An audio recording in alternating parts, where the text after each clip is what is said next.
12월 4일 목요일 매일 묵상을 시작하도록 하겠습니다. 오늘의 본문 말씀은 느헤미야 12장 27절에서 47절까지의 말씀입니다. 오늘 본문은 성벽 재건을 마치고 성벽을 봉헌하는 장면입니다. 그래서 느헤미야 7장과 연결된다고 할 수 있겠죠. 그리고 성벽 봉헌식도 아무나 이 의식을 진행하는 것이 아니라 제사장들과 레위인들이 인도하는 것으로 나와 있어요. 그리고 봉헌식이 기쁨의 축제처럼 진행되었다는 사실을 27절에서부터 29절까지 각종 악기들과 노래하는 자들이 함께 참여한 것으로 충분히 알 수가 있는 사실이겠죠. 그리고 봉헌식이 기쁨의 축제처럼 진행된 것뿐만 아니라 제의식처럼 진행되었다는 것은 제사장들과 레위인들이 인도했다는 점과 특별히 그들의 몸을 정결하게 하고 백성과 성문과 성벽을 정결하게 할 것임을 이야기하는 것을 보면 단순히 그냥 예식으로 끝나는 것이 아니라 예식보다는 제의의식처럼 진행되었다는 점에서 지금의 봉헌식의 성격을 알 수가 있는 대목입니다. 따라서 이 봉헌식이 성벽이 완성되었다는 자신들의 수고를 위한 위로와 기쁨의 축제로서 끝나는 것이 아니라 성벽의 완성을 하나님께 드리는 봉헌으로서의 목적을 두고 있음을 이야기하고 있는 것이겠죠. 따라서 인간들끼리의 완성을 위한 회식 자리가 아니라 하나님께 드리는 제의의식이므로 드리는 자들이 거룩하지 않을 수가 없기에 몸을 정결하게 한 것으로 보여요. 그리고 나서 유다 지도자들이 성벽 위에 오르게 되고 감사 찬송하는 자의 큰 무리를 둘로 나누었다고 31절에 이야기하고 있습니다. 그리고 31절 마지막 부분부터 오른쪽으로 돌아가는 무리를 설명하기 시작하는데요. 오늘 본문에서는 어디에서 축제 행군이 출발했는지를 기록해 놓고 있지는 않지만 대부분의 주석가들은 골짜기 문으로 보고 있습니다. 이유는 느헤미야가 불탄 성벽을 암행할 때 분문으로 가고 있었는데요. 그 시작 지점이 바로 골짜기 문이었다는 사실을 느헤미야 2장 13절에 보시면 그 밤에 골짜기 문으로 나가서 용종으로 분문에 이르는 동안에 보니 예루살렘 성벽이 다 무너졌고 성문은 불탔더라 라고 되어 있어서 골짜기 문이었을 가능성을 높게 보고 지금 오른쪽으로 행군 방향을 설정했는데요. 그 다음이 분문이었다면 골짜기 문이 시작 시점일 확률이 높아 보입니다. 따라서 성벽 오른편으로 행군하는 무리들은 골짜기 문에서 시작해서 분문과 37절에는 샘문으로 전진하여 다윗성의 층계로 올라가서 다윗의 궁 윗길에서 동쪽으로 마지막 지점인 수문에 이르렀다고 이야기하고 있어요. 그래서 위치상은 서쪽에서 시작해서 남쪽으로 갔다가 동쪽으로 갔다는 진행 방향을 이야기하고 있는 것이겠죠.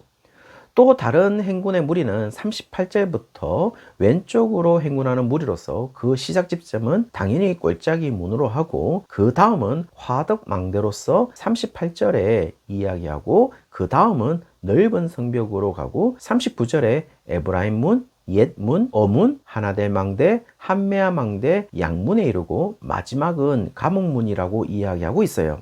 그렇다면 행진 방향은 서쪽에서 시작해서 북쪽으로 갔다가 조금 동쪽으로 갔다는 진행 방향을 이야기하고 있는 것이겠죠.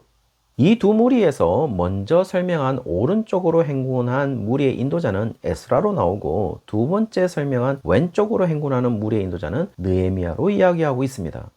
그리고 오른쪽 행군하는 무리의 선두는 호세야라고 말하고 있고 그 다음은 유대 지도자들 절반이고 그 다음은 제사장 7명, 그 다음으로는 레위인 9명이 차례대로 행군하였음을 이야기하고 왼쪽으로 행군하는 무리는 백성들의 절반이 느헤미야와 함께 행군하였는데 백성의 우두머리 절반도 함께 있었다는 사실도 40절 하반절에 이야기하고 있고 7명의 제사장과 9명의 레위인도 있었다는 사실도 41절에서부터 42절에 이야기하고 있어요. 이 행군의 의미는 혹시 오해하지 말 것은 선교지나 여러 곳에서 이야기하는 땅밟기 개념과는 완전히 다른 것입니다. 여기에서 성벽을 밟는 것은 이곳을 우리에게 허락하시고 지금 이 땅을 나에게 달라는 그런 개념으로 성벽을 밟는 것이 아니라 성벽 밟기는 성벽을 든든하게 하고 안전하게 건축되었는지 살펴보는 개념이기에 제발 성교적 관점에 땅 밟기를 가져오지 않았으면 좋겠습니다. 그리고 내가 밟는 땅 모두를 너에게 주겠다는 개념도 이제 성교적 땅 밟기 개념으로 사용하지 말았으면 좋겠어요. 지금의 봉헌식에서 이루어지고 있는 성벽 밟기의 개념으로 행군하는 것은 이미 다 지어진 성벽을 하나님께 드리는 봉헌식의 개념입니다. 그리고 그런 의식을 노래하는 자들과 악기들과 함께 기쁨으로 드리고 있음은 성벽 밟기로서 봉헌식을 드리는 가장 큰 목적은 하나님께 감사와 찬양을 올리는 것임을 알 수가 있는 것이죠. 그리고 성벽을 쌓는 우리의 노고에 대한 회포를 푸는 자리가 아니라 성벽을 쌓는 것 자체가 우리의 노고가 아닌 하나님의 은혜와 선물이기에 감사와 찬양을 드리는 것임을 알 수가 있는 것이죠.